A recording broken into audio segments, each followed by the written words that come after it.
आताची एक महत्त्वाची बातमी, रवींद्र वायकर यांना उत्तर पश्चिम मधून उमेदवारी देण्यात आलेली आहे। आताची महत्त्वाची बातमी आपण पाहतोय, रवींद्र वायकर यांना उत्तर पश्चिम मधून उमेदवारी देण्यात आलेली आहे। आताची एक्सक्लुसिव्ह बातमी आपण पाहतोय, रवींद्र वायकर यांना उत्तर पश्चिम मधून उमेदवारी दिली जाईल असं कालच आम्ही दाखवलेली होती बातमी आणि आता यावर शिक्कामोर्तब झालेला आहे।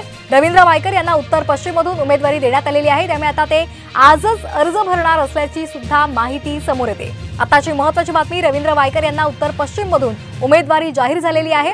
काही दिवसांपूर्वीच त्यांनी ठाकरे गटातून शिंदे गटात प्रवेश केला होता। रवींद्र वायकर यांना उत्तर पश्चिम मधून उमेदवारी देण्यात आली आहे। या संदर्भात अधिक माहिती घेऊयात आमचे प्रतिनिधी सूरज मसूरकर यांच्याकडून। सूरज, काय अधिकचे अपडेट्स आहेत?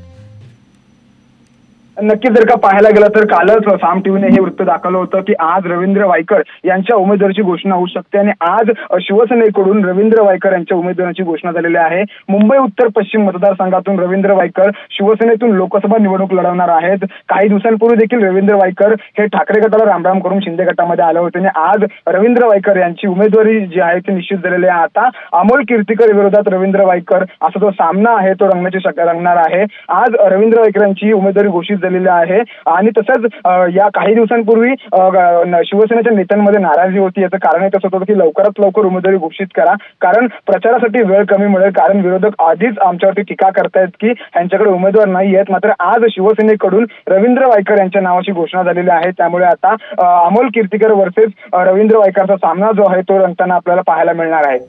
अगदी सूरज, आपण पाहतोय रवींद्र वायकर यांना उमेदवारी जाहीर झालेली आहे। उमेदवारी अर्ज ते कधी भरणार आहेत? कारण काल आपण सांगितलं होतं की ते आजच उमेदवारी सुद्धा अर्ज भरणार आहेत, तर नेमकी या संदर्भात काय माहिती आहे? नक्कीच कालच आपण चालवलं होतं की रवींद्र वायकर यांना आज उमेदवारी घोषित झाल्यानंतर ते आजच उमेदवारी अर्ज दाखल करू शकतात। मात्र अजून तरीही शिवसेनेकडून किंवा रवींद्र वायकरांकडून कोणतीही अशी अधिकृत माहिती आलेली नाहीये की ते आज अर्ज भरणार का। पण जर का पाहायला गेलं तर आज रवींद्र वायकर हे उमेदवारी अर्ज भरण्याची दाट शक्यता जी आहे ती वर्तवली जात आहे। श्वेता, अगदी तर उत्तर पश्चिम मधून रवींद्र वायकर यांना उमेदवारी जाहीर झालेली आहे।